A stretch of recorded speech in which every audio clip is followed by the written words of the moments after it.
فرزند زہرا یہ حالات برے ہیں۔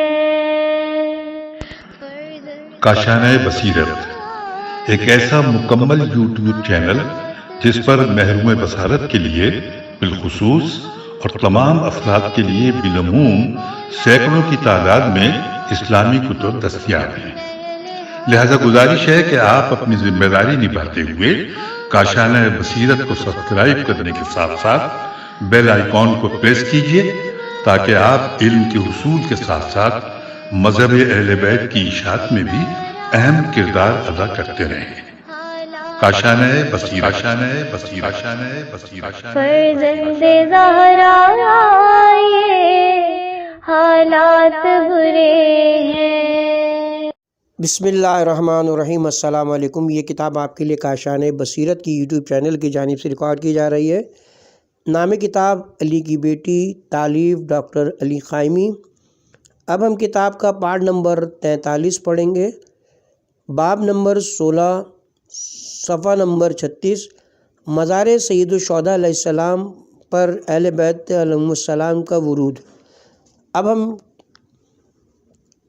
کا بقیہ حصہ پڑھیں گے۔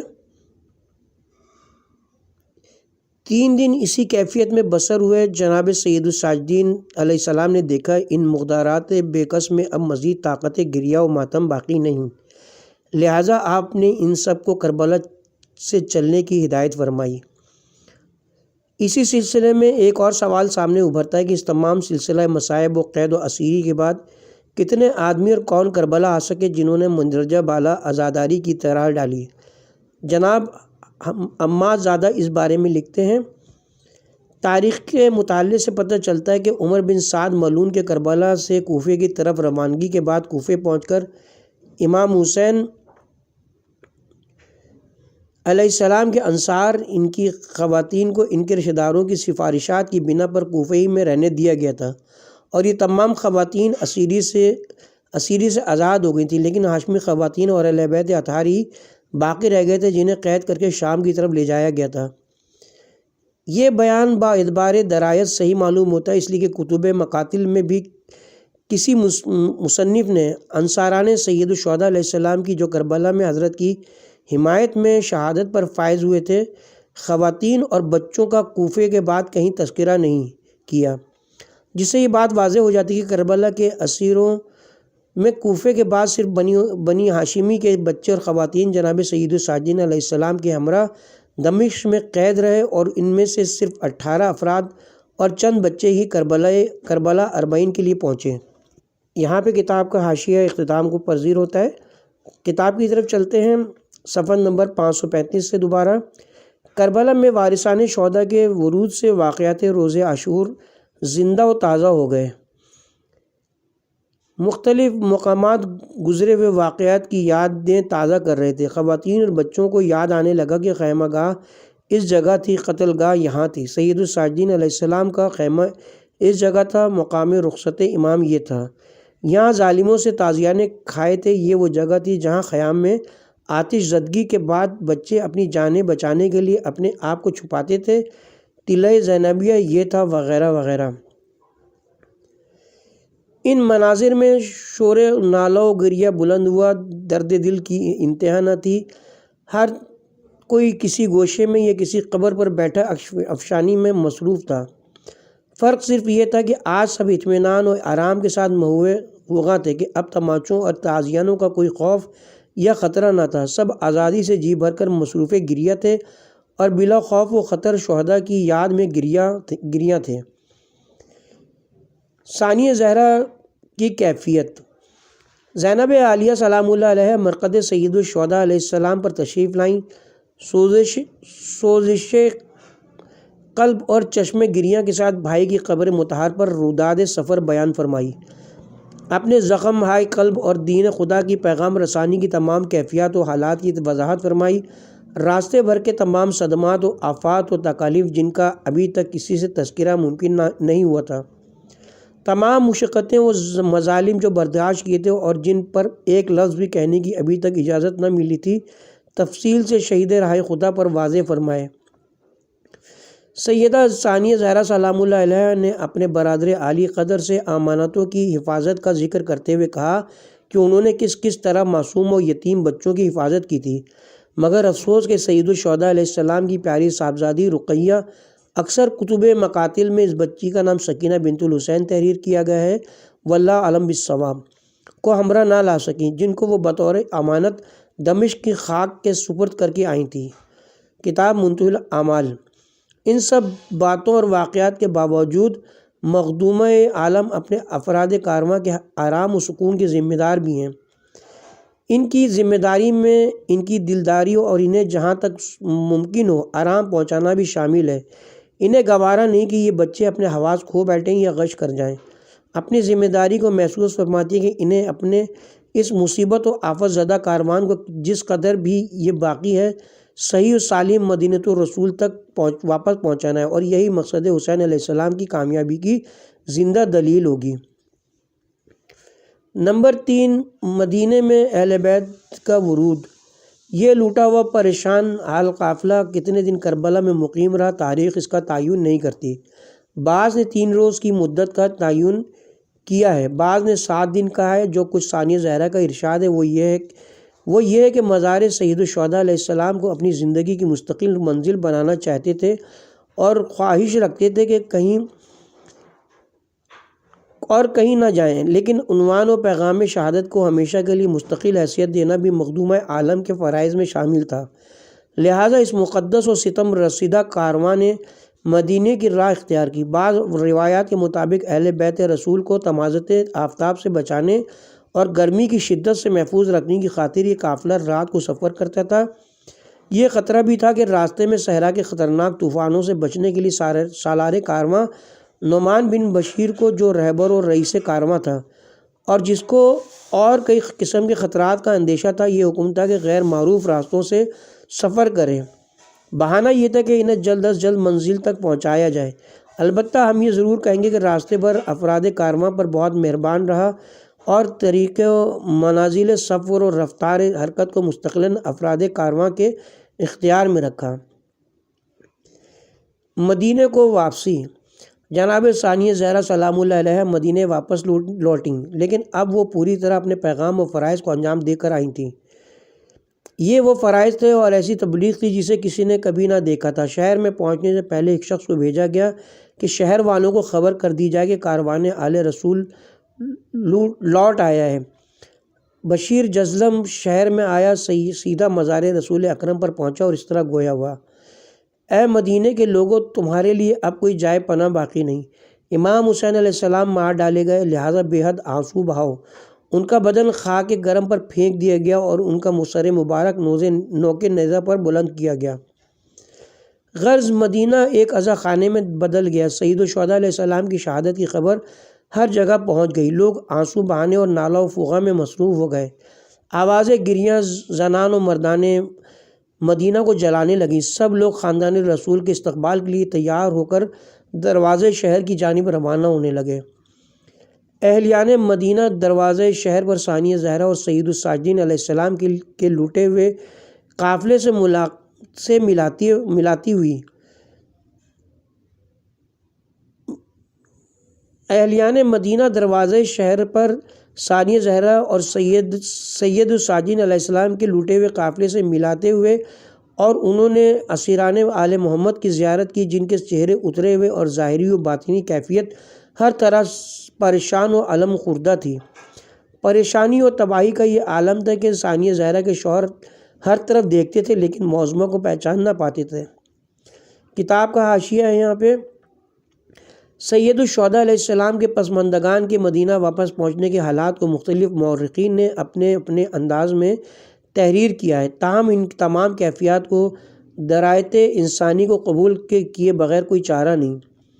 اہل بیت رسول پر جو مصائب گزرے، ان کا تصور ہی اپنے اندر غم و اندو کی ایک دنیا سمیٹے ہوئے ہے۔ ان تمام بیانات میں زیادہ تر ذکر سید الساجدین علیہ السلام تک محدود رکھا گیا ہے، لیکن چونکہ یہ تمام حالات و واقعات جملہ پسماندگان سید الشہداء علیہ السلام پر گزرے ہیں، اس لیے ان کو صرف امام زین العابدین علیہ السلام تک ہی محدود نہیں رکھا جا سکتا ہے۔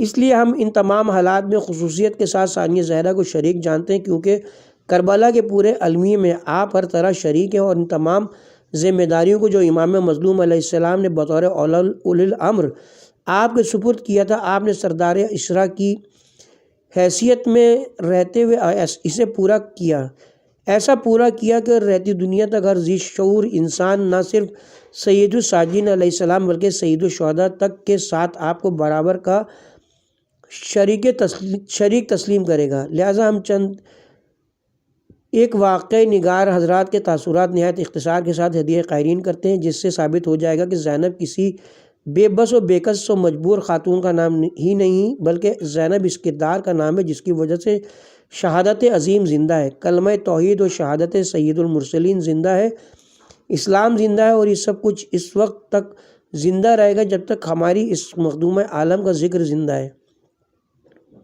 جناب سید اولاد حیدر فوق بالگرامی لکھتے ہیں، رہائی کے بعد 7 روز تک اہل بیت علیہم السلام نے شہر دمشق میں اور قیام کیا۔ اس کے بعد یزید ملعون نے ان حضرات کو مدینے کی جانب روانہ کیا اور نعمان بن بشیر انصاری کو 500 سواروں کے ساتھ راہداری کی غرض سے ہمراہ کر دیا۔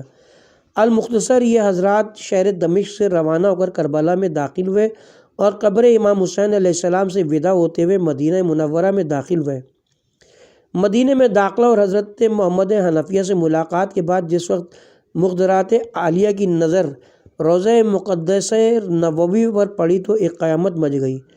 جناب ام کلثوم نے اپنے نانا کے روضے پر فی البدیع اشعار پڑھے جن کا ترجمہ اس طرح ہے: اے ہمارے جد کے مدینہ، تو ہمارے آنے کو قبول نہ کر کہ ہم حسرتوں اور مصیبتوں کے ساتھ تیرے پاس آئے ہیں۔ ہم جب تجھ سے نکلے تھے تو ہمارے ساتھ سب اہل و عیال موجود تھے، اب ہم جب واپس آئے ہیں تو نا امید اور مایوس ہیں۔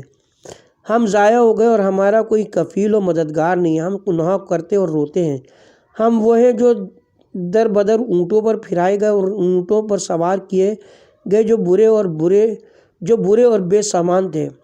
ہم دختران یاسین و طہا ہیں، ہم وہ لوگ ہیں جو بلاؤں پر صبر کرتے ہیں، اور ہم وہ ہیں جو روتے ہیں ان لوگوں کو جو پیشوا تھے۔ آگاہ ہو اے جد بزرگوار کہ لوگوں نے حسین کو قتل کر ڈالا، ہماری ہتک حرمت کی اور ننگے اونٹوں پر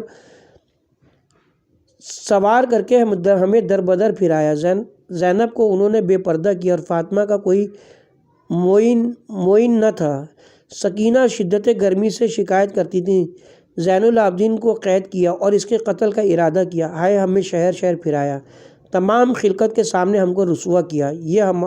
یہ ہے ہمارے واقعے کی تشریح، پس اے مسلمانوں ہمارے واقعے پر بکا کرو۔ کتاب مقتل ابی اسحاق صفحہ نمبر 196، کتاب صحیفۃ العابدین مؤلف سید اولاد حیدر فوق بالگرامی صفحہ نمبر 58 تا 60۔ اس سلسلے میں مورخین نے تھوڑا بہت اختلاف کیا، جس کی وجہ جیسا کہ پہلے ہم عرض کر چکے ہیں واقعات کربلا لکھنے کی ابتدا دشمن کے واقعہ نگاروں نے کی، تاہم تفصیلات ملتی جلتی ہیں، اس لیے ہم چند ایک مصنفوں کے بیانات پر اس سلسلے میں اکتفا کریں گے۔ علامہ حسن رضا غدیری صاحب لکھتے ہیں، مظلوموں کا قافلہ مدینے کے قریب پہنچ گیا اور شہر کے آثار نظر آنے شروع ہو گئے تو امام زین العابدین علیہ السلام نے بشیر بن جزلم کو حکم دیا کہ جلدی جلدی جا کر مدینے والوں کو نواسے رسول کی شہادت کی اطلاع دو۔ بشیر بن جزلم امام کا حکم ملتے ہی جلدی سے شہر میں داخل ہو گیا اور مسجد نبوی کے سامنے پہنچا تو اس کی آنکھوں سے بے ساختہ آنسو نکل آئے اور وہ دھاڑے مار مار کر رونے لگا، اور روتے ہوئے بلند آواز سے اس نے کہا: اے مدینے والو، اب تم اس شہر میں رہنے کے قابل نہیں رہے ہو، تمہاری عزت خاک میں مل گئی ہے۔ نواسے رسول حسین بن علی کو بے دردی کے ساتھ شہید کر دیا گیا اور صحرائے کربلا پر ان کی لاش کے ٹکڑے ٹکڑے کر کے بے گور و کفن چھوڑ دیا گیا ہے اور ان کا سر اقدس نوکے نیزہ پر سوار کر کے ہر طرف پھرایا گیا ہے۔ بشیر کے دردناک بیان کو سن کر مدینے کے لوگوں میں اضطراب کی لہر دوڑ گئی، مدینے میں صف ماتم بچھ گئی اور ہر طرف نوحہ و ماتم کی صدائیں آنا شروع ہو گئیں۔ سب لوگ آل رسول کے استقبال کے لیے نکل پڑے۔ شہر میں غم و الم کی ہولناک کیفیت چھا گئی، ایسے لگ رہا تھا جیسے آل رسول کا جنازہ اٹھ رہا ہے۔ سب لوگ اکشبار، غمزدہ اور ماتم کنہ تھے۔ روتی ہوئی آنکھوں اور دھڑکتے ہوئے دلوں کے ساتھ امام زین العابدین علیہ السلام کی خدمت میں حاضر ہونا شروع ہو گئے۔ لوگوں کا ہجوم اتنا تھا کہ امام کا ہر ایک سے گفتگو کرنا دشوار ہو گیا۔ ہر شخص کی خواہش تھی کہ نواسۂ رسول کو پرسہ دے اور اپنے احساس غم کا اظہار کریں۔ بالآخر لوگوں کے اظہار محبت و اخلاص کو دیکھ کر امام اپنے آنسوؤں پر قابو نہ پا سکے۔ امام کو روتا دیکھ کر ہر طرف نالہ و شیون کی صدائیں گونج اٹھیں۔ سب لوگ منہ پیٹنے اور ماتم کرنے لگے۔ امام نے انہیں صبر و تحمل کی تاکید فرمائی اور خاموش رہنے پر زور دیا۔ جب سب خاموش ہو گئے تو امام نے استقبال کے لیے آنے والوں سے خطاب فرمایا اور بنی امیہ کے ظلم و ستم اور بربریت کا تمام حال بیان کیا اور آل محمد کی دکھ بھری داستان سنائی۔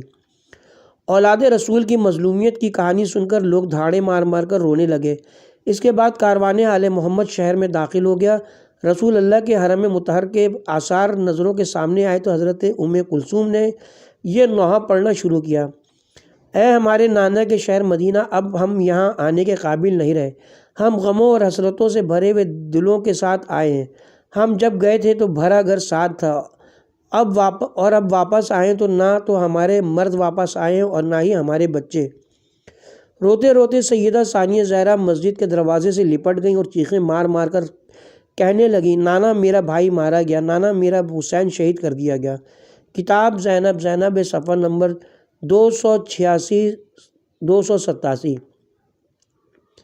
جناب قائم رضا نسیم امروہی مدینہ میں امام زین العابدین علیہ السلام اور آل رسول کی واپسی پر لکھتے ہیں: جب علی بن الحسین کا قافلہ کربلا معلیٰ سے چل کر مدینہ کے نواح میں پہنچا تو امام زین العابدین نے شہر کے باہر قیام کیا اور بشیر بن جزلم کو حکم دیا کہ اے بشیر، خدا تمہارے والد مرحوم کی مغفرت کرے، وہ بڑے اچھے شاعر تھے اور میں نے سنا ہے کہ تم بھی اچھے شعر کہتے ہو۔ مدینہ میں جاؤ اور مرثیہ امام مظلوم کے چند اشعار کہہ کر اہل شہر کو ہماری واپسی سے آگاہ کرو۔ شیخ مفید ارشاد میں لکھتے ہیں کہ بشیر گھوڑے پر سوار ہو کر شہر میں آئے اور مسجد رسول میں جا کر بآواز بلند کہا: اے مدینہ والو، علی بن الحسین اپنی پھوپھیوں، بہنوں اور باقی اہل بیت کے ساتھ واپس آ گئے ہیں اور آپ نے شہر کے باہر قیام فرمایا اور میں انہی کے ارشاد کے مطابق تمہارے پاس آیا ہوں۔ کتاب صحیفہ کاملہ صفحہ نمبر 135-136۔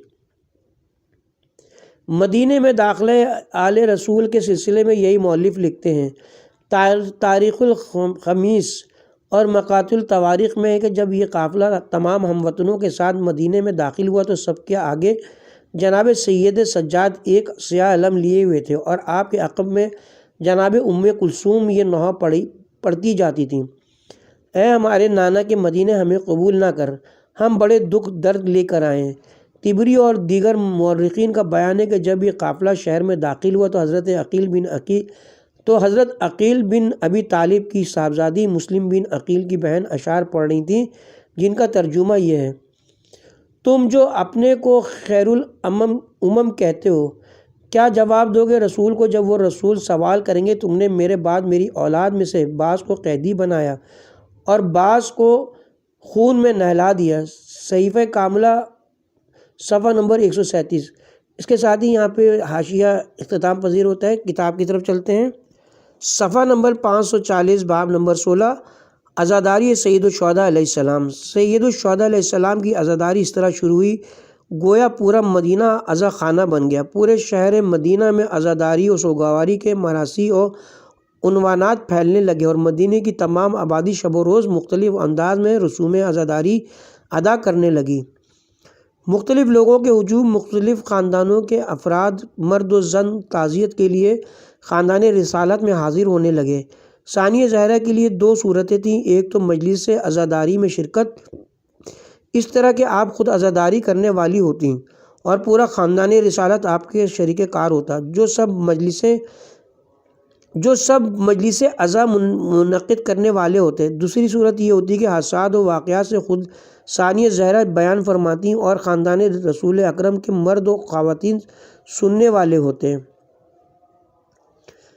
ثانیہ زہرا حوادث کربلا تفصیل کے ساتھ بیان فرماتی۔ آپ بیان فرماتی کہ آپ پر اور آپ کے خاندان پر کہاں کہاں کیا گزر گیا۔ سید الشہداء علیہ السلام اور آپ کے فرزندوں بھائیوں پر کیا گزری، اہل بیت رسول کو کس طرح اسیر کیا گیا اور اسیری کے دوران کیسے کیسے مسائل و حادثات کا سامنا تھا وغیرہ۔ در حقیقت ثانیہ زہرا انقلاب حسینی کی زندہ تاریخ کی حیثیت رکھتی تھیں، خود واقعات بیان فرماتی اور سننے والے ان تمام واقعات کو اپنے قلوب میں محفوظ کر کے اور اوراق تاریخ کی زینت بناتے ہیں۔ جناب زینب سلام اللہ علیہا کے شوہر حضرت عبداللہ ابن جعفر ایک عزادار کی حیثیت سے مجالس عزا میں موجود ہوتے، بلکہ خود اپنے گھر میں بھی عزائے حسین میں گریاں کناں رہتے۔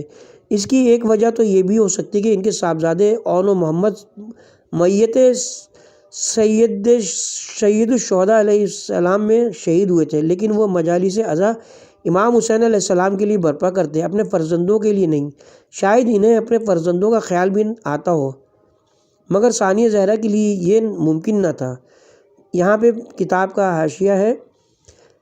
اہل بیت رسول کے مدینے میں ورود کے سلسلے میں جناب عماد زادہ مؤلف کتاب تاریخ زندگانی امام حسین علیہ السلام لکھتے ہیں، جب حضرت ثانیہ زہرا سلام اللہ علیہا شہر مدینہ میں وارد ہوئیں تو سیدھے اپنے جد بزرگوار کی آخری آرامگاہ مسجد نبوی میں تشریف لے گئیں۔ وہاں دونوں ہاتھوں سے دروازے کو پکڑ لیا اور گردن جھکا کر آنسو بہاتے ہوئے جلتے ہوئے دل کے ساتھ عرض کیا، اے نانا، میں آپ کو اپنے بھائی حسین کی موت کی خبر سناتی ہوں۔ اے نانا جان، جو کچھ ہم پر گزری اس کی آپ کے حضور شکایت کرتی ہوں۔ اللہ کی قسم، میں نے یزید سے زیادہ شقی اور اس سے زیادہ برا کافر و مشرک اور اس سے بڑھ کر جفاکار اور سخت گیر نہیں دیکھا۔ وہ میرے بابا کے دانتوں پر چوٹ لگا رہا تھا اور کہتا تھا، اے حسین، تو نے میری ضرب کو کیسا پایا؟ اور گریہ کرتے ہوئے چیخ ماری۔ تمام بنی ہاشم اور خاندان رسالت مآب صلی اللہ علیہ وسلم گریہ زاری کرتے ہوئے اصحاب رسول اور قریش کی خواتین کے ہمراہ قبر رسول کو پکڑ لیا اور یزید ملعون کی سنگدلی اور مصیبت جو ان پر وارد ہوئی تھی کے بارے میں بیان کیے اور اشعار و مرثیہ جات کہے۔ اس کے ساتھ ہی حاشیہ اختتام پذیر ہوتا ہے۔ صفحہ نمبر 543، باب نمبر 16، بنیاد انقلاب۔ واقعات کربلا کے بیان سید الشہداء علیہ السلام اور ان کے اصحاب اطہار کی خبر شہادت پہنچانے میں ثانیہ زہرا سلام اللہ علیہ نے بنی امیہ کے اقتدار کے خلاف عوامل انقلاب کاملاً فراہم کر دیے۔ لوگ پوچھتے تھے کہ اس طرح کی طاقت و قوت کے ساتھ یہ لوگ ہرگز برداشت نہیں کیے جا سکتے تھے، نہ ہی یہ بنی امیہ دین کی نمائندگی کرنے کے قابل ہیں۔ ثانیہ زہرا نے واقعات کربلا کے بیان سے لوگوں میں بنی امیہ کی حکومت کے خلاف جذبات کو بیدار کر دیا، اور یہی ان کا اصل ہدف تھا کہ بنی امیہ کے ظالمانہ نظام حکومت سے لوگوں کو نجات حاصل ہو۔ آپ چاہتی تھی کہ استبداد کی بساط ناحق کو لوگوں کے درمیان سے پلٹ دیا جائے اور اسلام کے جھوٹے داعیوں کو رسوا کیا جائے۔ اس کے ساتھ ہی خون امام حسین علیہ السلام کے انتقام کا مسئلہ تھا جو اللہ تعالیٰ کو لینا تھا، جس کا تعلق روز محشر سے تھا۔ زیارت وارث میں آتا ہے، السلام علیکہ یا سار اللہ وابن ساری والوتر المعطور، میرا سلام ہو تجھ پر جس کا انتقام اللہ کو لینا ہے اور اس کا فرزند ہے جس کے خون کا انتقام بھی اللہ ہی کو لینا ہے اور ابھی تک یہ انتقام نہیں لیا گیا۔ لہذا ثانیہ زہرا نے شہدائے کربلا کی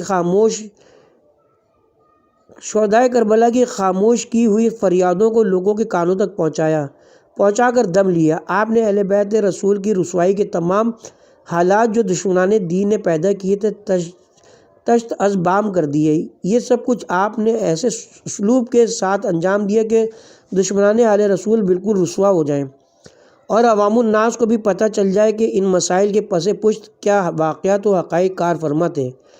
بس نتیجہ یہ نکلا کہ لوگوں میں بیداری پیدا ہوئی اور دشمنان اہل بیت کے جرائم و ظلم و خیانتیں بے نقاب ہو گئیں۔ لہٰذا یا لسارت الحسین، یا سارت الحسین، اے حسین کے خون کے دعوے داروں کے نعرے مدینے میں گونجنے لگے۔ نہ صرف یہ بلکہ مدینہ، کوفہ اور دیگر مقامات اسلامیہ پر بھی ان نعروں کی صدائے بازگشت گونج دینے لگی۔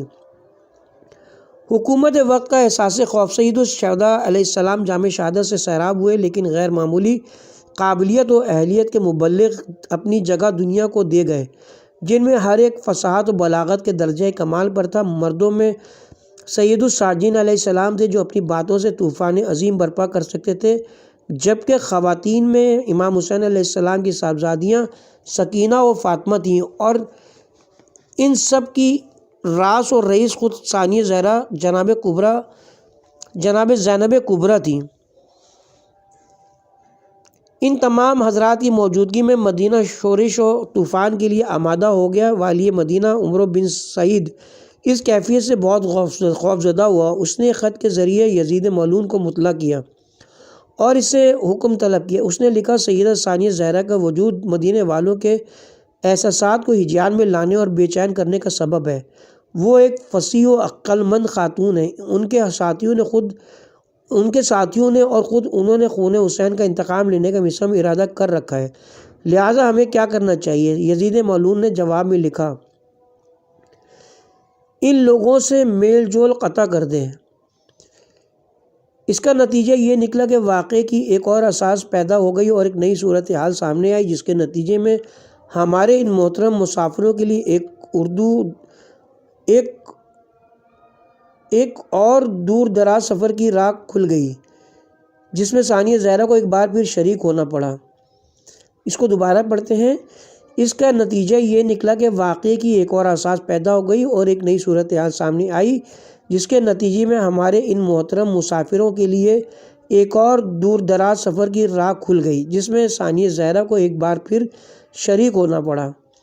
کتاب کا حاشیہ۔ اس سلسلے میں ہم جناب میم صادق کی کتاب زینب ہے مترجمہ جناب مولانا حسن رضا غدیری صاحب سے اقتباس پیش کرتے ہیں، جس سے کیفیت اہل بیت رسول کی مزید وضاحت ہوتی ہے۔ یزید ملعون کو ثانیہ زہرا کا مدینے میں قیام ناگوار بلکہ خطرناک لگا، چنانچہ شقین حضرت زینب کو والی مدینہ کے ذریعے کہلوا بھیجا کہ آپ مدینہ چھوڑ کر کسی اور شہر میں چلی جائیں اور آپ جہاں جانا چاہیں ہم وہاں آپ کے قیام کا مکمل بندوبست کر دیں گے۔ ثانیہ زہرا یزید ملعون کا پیغام سن کر غصے میں آ گئیں اور جواب دیا، ہم اپنے گھر بار لوٹنے اور رسول زادوں کے قتل کا غم دل میں لیے ہوئے ہیں، اور اس بات سے حاکم وقت اچھی طرح آگاہ ہے کہ اس نے کس طرح آل محمد کو ستایا اور رسول زادیوں کے گلوں میں رسیاں ڈال کر ان کے ساتھ جانوروں سے زیادہ برا سلوک کیا۔ ہم اب تک ہر قسم کے مظالم برداشت کرتے آئے ہیں، لیکن خدا کی قسم اب ہم اپنے نانا کے شہر مدینہ سے کبھی نہ نکلیں گے، خواہ ہمارے خون کی ندیاں بہا دی جائیں۔ سیدہ زینب کے اس جرأت مندانہ جواب کے باوجود یزید ملعون کی طرف سے پیغام پر پیغام آنا شروع ہو گئے۔ بنی ہاشم کی مستورات جو پہلے سے ہی خوفزدہ تھیں اور حاکم وقت کے مظالم کا شکار ہو چکی تھیں، انہوں نے مدینہ چھوڑ دینا ہی مناسب سمجھا۔ چنانچہ زینب بنت عقیل بن ابی طالب نے سیدہ زینب سے کہا، بہن، خدا کا وعدہ سچا ہے اور اس نے آل محمد کو ساری زمین کا وارث بنایا ہے۔ ہم جہاں بھی جائیں وہیں ہمارا گھر ہے۔ خدا ان ظالموں اور ستم گروں کو سزا دے گا، بہتر ہے کہ ہم کسی امن کے شہر میں چلے جائیں۔ بعض مورخین نے لکھا ہے کہ خاندان رسول مصر چلا گیا اور بعض نے لکھا ہے کہ شام چلے گئے۔ کتاب السیدہ زینب مولفہ بنت شاطی صفحہ نمبر 153، کتاب زینب ہے صفحہ نمبر 291-292۔ مدینے سے ثانیہ زہرا کے تشریف لے جانے سے پہلے ہمیں مناسب معلوم ہوتا ہے کہ ہم روانگی سے قبل کے مخدومہ عالم کے حالات و کیفیت مزاج و مصروفیات کا ذکر کریں، لہٰذا اس مقصد کے لیے ہم ایک بار پھر زینب کا حوالہ پیش کرتے ہیں، جس سے ثانیہ زہرا کے غم کا کسی قدر اندازہ ہو سکے گا، اگرچہ مخدومہ کی اصلی کیفیت کا تصور بھی عام ذہن کے لیے قطعاً ناممکن ہے۔ مؤلف کتاب رقم طراز ہیں۔ وطن پہنچ کر ثانیہ زہرا کو سکون نصیب نہ ہوا۔ دن رات کا بیشتر حصہ امام زین العابدین علیہ السلام کے پاس بیٹھ کر مظلوم کربلا کی یاد میں روتے ہوئے گزارتی تھیں۔ کبھی عباس کے کٹے ہوئے بازو یاد آتے تو کبھی علی اکبر کے سینے میں پیوست برچھی کا پھل۔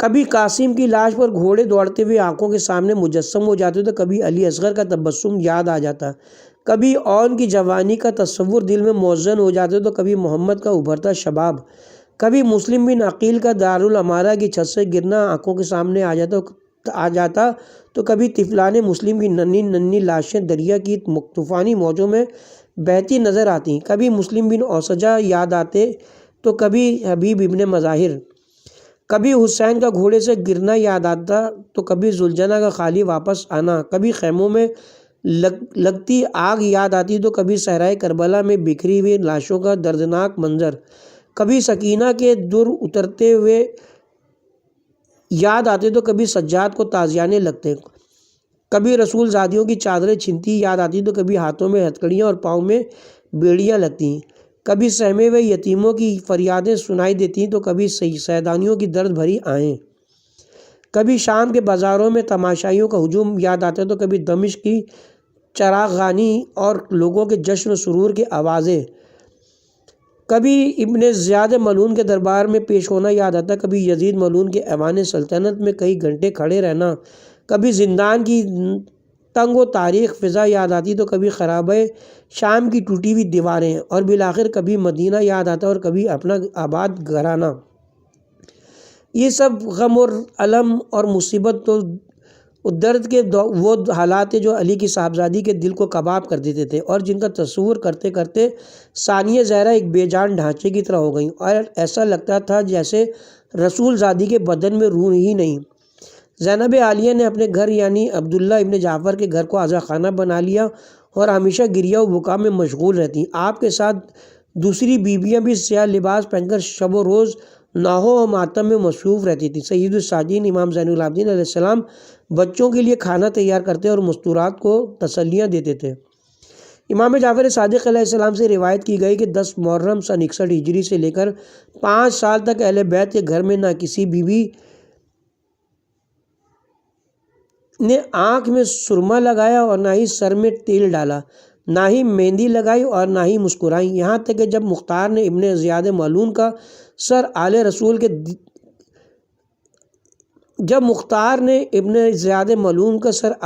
کے دل کی تسلی کے لیے مدینہ بھیجا تو اہل بیت کے گھر میں دشمن خدا اور رسول کی ہلاکت کی پہلی خوشی ہوئی۔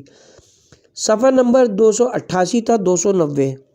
اس کے ساتھ ہی اب ہم یہاں پہ کتاب کے پارٹ نمبر 43 کا اختتام کرتے ہیں اور باقی واقعات پارٹ نمبر 44 میں بیان کی جائیں گے۔